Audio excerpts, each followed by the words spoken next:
Hi guys, welcome back to a new video. Exactly ఎప్పుడైతే నా పాత హోమ్ టూర్ వీడియో పెట్టానో దానికి 8 months తర్వాత అంటే మీకు అప్లోడ్ చేయడం లేట్ జరిగింది బట్ షూట్ చేసిన 8 months తర్వాత నేను నాకంటూ ఒక ఇల్లు తీసుకొని దాంట్లో షిఫ్ట్ అవ్వడం జరిగింది. ఇది నా న్యూ హోమ్ టూర్ అనుకోండి. ఇంకా సో సరే ఇదంతా చూపిద్దాం. సాడ్ చూపించినప్పుడు మంచి ఇంట్లోకి పోయినప్పుడు చూపించడం కూడా తప్పలేదు. సో హ్యాపీ మూమెంట్ కూడా షేర్ చేసుకోమన్నట్టుగానే ఈ వీడియో పెడుతున్నాను. అండ్ మీకు ఇన్ని రోజులు ట్రావెల్ వీడియోస్ రాకపోవడానికి రీజన్ కూడా ఇదే. ఎగ్జాక్ట్లీ 1 month ఆగండి వీడియో అప్లోడ్ అయిన తర్వాత ఇంకా బ్యాక్. ఈ 1 month ఎందుకు అంటే నేను ఇంకా మళ్ళీ కొంచెం ప్లానింగ్కి దానికి కొంచెం టైం పడుతుంది. సో బిఫోర్ దాట్ ఒకసారి హోమ్ టూర్ చూద్దాం. అండ్ హోమ్ టూర్ చూపించే ముందు ఒక ముఖ్యమైన విషయం, ఇప్పుడు ఏదైతే ఇల్లు చూడబోతున్నారో ఇది నేను 4 years ఓల్డ్ ప్రాపర్టీ కొనుక్కున్నాను. దాన్ని కొనుక్కొని కస్టమైజ్ చేయించుకున్నాను. అంటే నాకు ఎక్కడెక్కడ ఏం అవసరం అక్కడంతా నేను మార్పులు చేర్పులు చేయించేసుకొని కొంచెం ఇంటీరియర్ అంతా చేయించాను. అవన్నీ చూద్దురు కానీ. అండ్ ఇంకా బడ్జెట్ విషయానికి వస్తే ఇంకా అంత గందరగోళం అయిపోయిన తర్వాత మాట్లాడదాం. ఫస్ట్ హోమ్ టూర్ చూడండి ఎలా ఉంది ఏంటి అనేది. ఎక్స్టీరియర్ ఎంట్రీ, ఇదంతా ఎంటర్ అవ్వగానే హాల్ ఏరియా, ఇదంతా టీవీ యూనిట్ ఏరియా. యాక్చువల్లీ ఈ టీవీ యూనిట్ ఏరియా ముందు అక్కడ ఉండేది.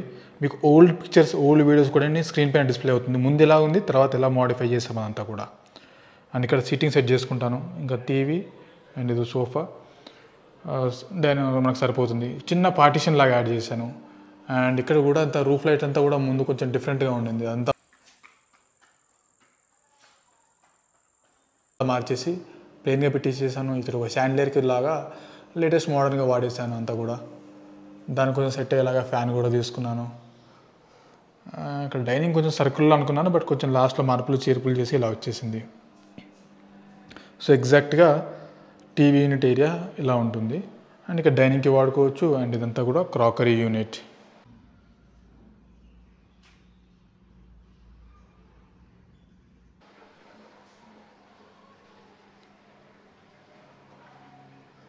ఓకే, ఇది వచ్చేసి చిల్డ్రన్ బెడ్రూమ్. మీకు తర్వాత చూపిస్తాను. రైట్ తిరగగానే ఇక్కడ ఒక వాష్ బేసిన్. అండ్ ముందు చాలా డిఫరెంట్గా ఉండేది, మొత్తం మార్చేసాను. ఎంటైర్గా మార్చేసాను. ఇదంతా చాలా టైం పట్టింది, చాలా ఖర్చుతో బాగా కూడుకుంది.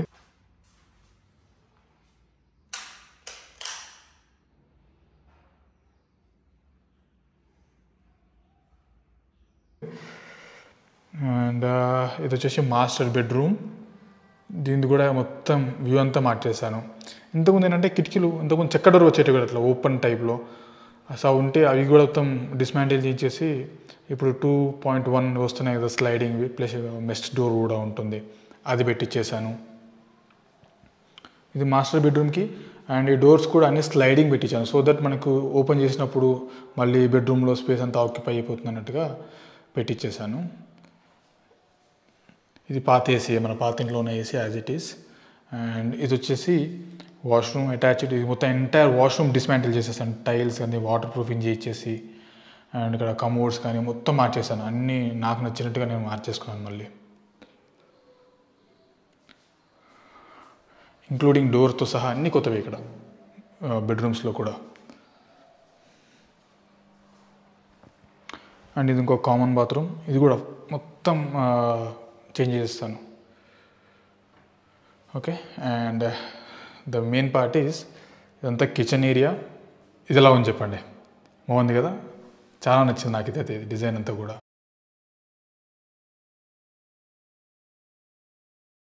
ఈ డిజైన్ మీకు ఎవరు చేశారు ఏంటని కూడా చెప్తాను మీకు. ఇది వచ్చేసి పూజ గది. ఇంకా అంతా ఓల్డ్ టైప్లో ఉందని చెప్పినట్టుగా కొంచెం డిఫరెంట్గా ఉంటుంది అన్నట్టు ఇట్లా ప్లాన్ చేశాను పూజ గది అంతా కూడా. ఇది కొంచెం సెట్ చేయాలి ఇంకా. ప్రజెంట్ అయితే ఇలా ఉండింది. సో ఇదంతా పూజ గది.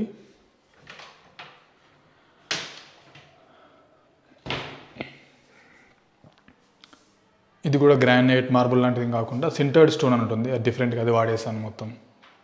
ఇంకా చిమ్నీ, హాబ్ అదంతా ఎవ్రీథింగ్ ఇదంతా కూడా మాడ్యులర్ పెట్టించేస్తాను. నార్మల్గా ఉన్న కిచెన్ ఎంటైర్గా మాడ్యులర్ కిచెన్గా మార్చేసాను మొత్తం. ఇదంతా కూడా కిచెన్ పార్ట్.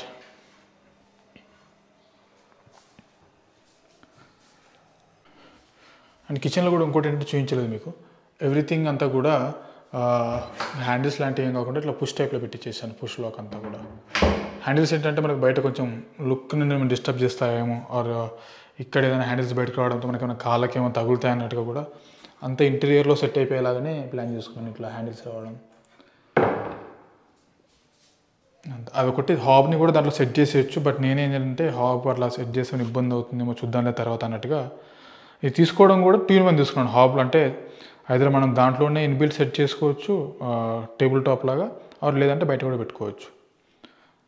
చూద్దాంలే. యాజ్ ఆఫ్ నౌ అయితే బయట పెట్టేసాను ఇట్లా. దీంట్లో కూడా యాక్చువల్లీ ఫాల్ సీలింగ్ ఇట్లా ఏం లేకుండే. ఓన్లీ నేను ఇల్లు చూసుకున్నప్పుడు ఓన్లీ మనకి హాల్లో మాత్రమే ఫాల్ సీలింగ్ ఉండింది. ఇదంతా నేను ఫాల్ సీలింగ్ బెడ్రూమ్స్లో కానీ అదంతా కిచెన్లో కానీ ఫాల్ సీలింగ్ అంతా నేను చేయించుకున్నాను. ఇదంతా ఇది వచ్చి children bedroom and cupboard works అంతా కూడా ఇలా వచ్చింది. సింపుల్గా పెద్ద హడావిడి ఏం లేకుండా.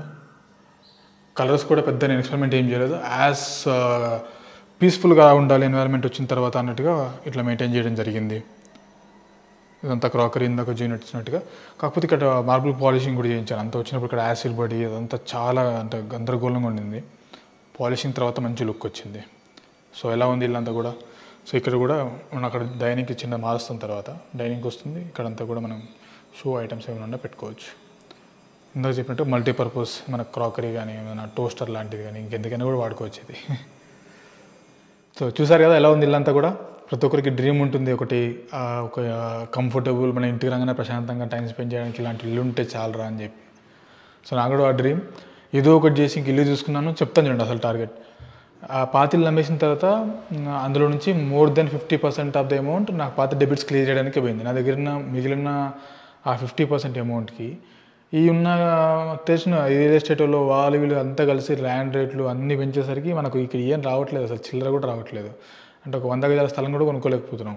ఏం చేయాలో అర్థం కావట్లేదు. లిటరలీ 3 months హెవీ ప్రెషర్లో ఉన్నాను, మామూలు ప్రెషర్లో కాదు. ల్యాండ్ దొరకట్లేదు, పాతిళ్ళు దొరకట్లేదు, దొరికినా కూడా మరి దారుణమైన కండిషన్లో దొరుకుతున్నాయి. అంత బడ్జెట్ మన దగ్గర లేదు. ఏం చేయాలో అర్థం కాక 3 months అట్లా ఇట్లా స్ట్రగుల్ చేస్తే ఫైనల్లీ మనకి ప్రాపర్టీ ఒకటి దొరికింది. మంచి ఏరియా, మంచి కాలనీ. ఇంకా దీన్ని ఏం చేశానంటే ఒక 4 years old అయినా పర్లేదు మనం కస్టమైజ్ చేసుకుందాం, తర్వాత ఎప్పుడో చేయించుకుందాం అనుకున్నాను. యాక్చువల్లీ నేను ఓన్లీ ఒక టీవీ యూనిట్ ఒకటి చేసేసుకుందాం అన్నట్టుగా అనుకుని స్టార్ట్ చేశాను వర్క్. బట్ సడన్గా నాకు ఈ వైట్ స్టేర్స్ అనే వాళ్ళ మన ఇంటీరియర్ డిజైనింగ్ వాళ్ళు వీళ్ళు యంగ్ టీమ్ అంతా కూడా లేడీస్ ఉన్నారు, అంటే లైక్ మేల్ ఉండడంతో కాంబినేషన్స్ అంతా కూడా మనకి ఎక్కడెక్కడ ఏం కావాలో నీట్గా ప్లాన్ చేసేస్తారు. ఇఫ్ ఇన్ కేస్ మీరు కనుక ఎవరైనా చేయించుకోవాలనుకుంటే వాళ్ళ నెంబర్ కూడా అక్కడ ఇస్తాను చూడండి, వైట్ స్టేర్స్ వాళ్ళది. పాపం వాళ్ళే అంతా ఉండి కూడా డెమాలిషింగ్ అంతా ఎక్కడెక్కడ ఏం చేద్దాం ఏంటి అనేది మనకి నీట్గా కస్టమైజ్ చేసి మనకి ఎక్కడ ఏం కావాలో మన టేస్ట్ తగ్గట్టుగా కస్టమైజ్ చేసేసి వాళ్ళు మనకు ముందే ఒక డిజైన్ ఇస్తారు. దాంట్లో మార్పు చేర్పులు చేసుకోవాలంటే చేసుకోవచ్చు, లేదంటే మాడిఫై లేదు ఓకే అనుకుంటే గో హెడ్ అయిపోయి మనకంతా ఫైనల్ అవుట్పుట్ ఇలా ఇచ్చారు. థ్యాంక్ యూ వైట్ స్టేర్స్, మంచి అవుట్పుట్ అయితే ఇచ్చేసారు ఫైనల్లీ. కుదిరితే వాళ్ళ నంబర్స్ డిస్క్రిప్షన్లో స్క్రీన్ పైన ఉంటాయి చూడండి. ఇంకా అసలు విషయానికి వచ్చేసరికి హోమ్ లోన్, మనకి శాలరీకి లోన్ రాదు. యాక్చువల్గా నేను ఏంటంటే నాకు ఒక సర్టన్ అమౌంట్ లోన్గా అవసరం ఉండింది. బట్ ఆ లోన్కి ఏంటంటే నేను ఒక బ్యాంక్కి వాళ్ళైతే నాకు ఎప్పటి నుంచో వాళ్ళకి రెప్యూటెడ్ కస్టమర్ని, నాకైతే వాళ్ళు ఈజీగా ఇచ్చేస్తారులే అనుకున్నాను. బట్ దరిద్రం ఏంటంటే వాళ్ళు మినిమం హైదరాబాద్ సరౌండింగ్స్లో మీరు ఎక్కడైనా ఇల్లు కొనాలి అంటే మీకు మినిమం 40,000 శాలరీ లేనిది మేము హోమ్ లోన్ ఇవ్వము అని ముఖం మీద చెప్పేశారు వాళ్ళు. మోర్ దెన్ 10 years మనం కంపెనీలో పనిచేస్తూ కూడా 40,000 ఎర్న్ చేయలేకపోతున్నాము. అట్లీస్ట్ అంటే ఇప్పుడు మనకు హోమ్ లోన్ వచ్చిన కొన్ని 9%, 10% ఇంట్రెస్ట్లో వస్తుంది. అది కాకుండా తక్కువ పడ్డ అమౌంట్ మనం బయటకి నుంచి పర్సనల్ లోన్ ఇచ్చామనుకోండి 18%, 15% అలా పడుతుంది. అంటే మనకు కావాల్సిన అమౌంట్ని మనం హోమ్ లోన్ కూడా తీసుకోలేకపోతున్నాము. ఎన్ని సంవత్సరాల నుంచి జాబ్ చేస్తూ అనే ఫీలింగ్ చాలా ఎక్కువైపోయింది మధ్యలో. ఆ స్ట్రెస్లో ఇంకా మైండ్లో చాలా థాట్స్, లోన్లు రావు. ఇంకా ఫైనల్లీ ఏదో ఒకటి వచ్చిన కాడికి అమౌంట్ తీసేసుకున్న బ్యాంక్లో మళ్ళీ బయట పర్సనల్ లోన్ తీసుకొని మొత్తానికి అయితే వర్క్ అయితే ఫినిష్ చేసేస్తాను. బట్ చూడాలి ఇంకా పర్సనల్ లోన్స్ అర్జెంట్గా క్లోజ్ చేయాలి. ఎందుకంటే మోర్ దెన్ 15 నుంచి 20% వేరీ అయ్యాయి 3 loans, పర్సనల్ లోన్స్ చాలా హై పర్సంటేజ్. అదే మనకు కొంచెం శాలరీ ఎక్కువ ఉంటే మనకు అదే హోమ్ లోన్ వచ్చేసేది, హై ఎలిజిబిలిటీ పెరిగేది, తక్కువ ఇంట్రెస్ట్ రేట్తో మనం హ్యాపీ కొంచెం రిలాక్స్ కట్టుకునే వాళ్ళం. ఈ జాబ్స్ ఏంటి అర్థం కాదు, లైఫ్ ఏంటో అర్థం కాదు, గందరగోళం అంతా. సో ఎవరైనా యంగ్ వాళ్ళు ఎవరైనా వస్తుంటే కూడా చూడండి బాస్, మీరు అనవసరంగా లేనిపోని హోమ్ లోన్లు అన్నీ ఇలాంటి అంటే ఎక్స్పీరియన్స్తో చెప్తున్నాం. మోర్ దెన్ లిటరల్లీ కొన్ని బ్యాంక్స్ నా పేరు చెప్పుకొని బతికేస్తున్నాయి. అంటే నాలాంటి వాళ్ళు మనం ఏంటంటే మిడిల్ క్లాస్ ఫ్యామిలీ, చిన్న మాట అంటే పడలేము. మనం తిండి తినకుండా సరే కానీ ఫస్ట్ ఈఎంఐస్ కట్టేస్తారంటుంటాం. ఎన్ని లోన్లు తీసుకున్నా ఇప్పటికి ఎన్ని ఈఎంఐలు కట్టాను కూడా నాకు గుర్తులేదు. ఒక్కటి కూడా డెబిట్ అవ్వలేదు. ఇప్పటికి ఒక్క ఈఎంఐ కూడా నాది బౌన్స్ అవ్వలేదు. ఎక్కడి నుంచి ఒకటి ఎట్లా అడ్జస్ట్ చేసేసి ఈఎంఐస్ అనేది క్లియర్ చేస్తూ ఉంటాం మనం. సో అనవసరంగా ఫోన్లని, ల్యాప్టాప్లని ఇవన్నీ కొంచెం ఈఎంఐస్ పెట్టుకుని ఉంటే కొంచెం ఆలోచించండి. ఇప్పుడే జాబ్లోకి వస్తున్న వాళ్ళకి ఉంటుంది బైకులు కొందాం, కారు కొందామని.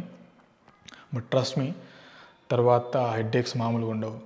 ఏదన్నా కూడా కొంచెం చూసి ఆలోచించి ఎవరన్నా మనకంటూ మంచి సలహాలు ఇచ్చేవాళ్ళు ఉంటారు, ఫ్రెండ్స్ కానీ రిలేటివ్స్ కానీ ఎవరో ఒకరు, వాళ్ళ దగ్గర నుంచి హెల్ప్ తీసుకున్న తర్వాత చేయండి.